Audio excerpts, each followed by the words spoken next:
You ask Tiger to solve. This deals with linear equations with one unknown. The final result is x equals -10. Let's solve it step by step. Group all x terms on the left side of the equation. Subtract 2x from both sides. Group like terms. Simplify the arithmetic. Group like terms. Simplify the arithmetic.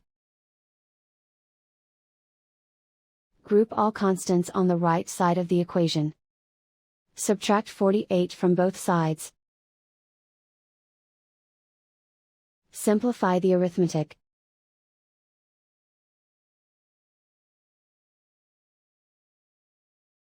Isolate the x. Divide both sides by 7. Simplify the fraction. Find the greatest common factor of the numerator and denominator.